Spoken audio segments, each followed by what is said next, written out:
Хотели показать наш отель. Вот он на самом деле здесь единственный в этой Oriental Village. Двухэтажное это здание, красивое, прямо на фоне гор. Справа и с левой стороны фуникулер.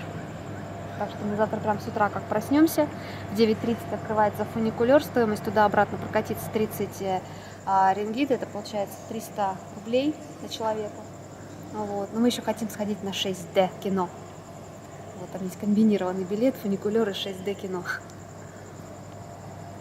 Конечно, очень здесь красиво. Спокойно так. Птички поют.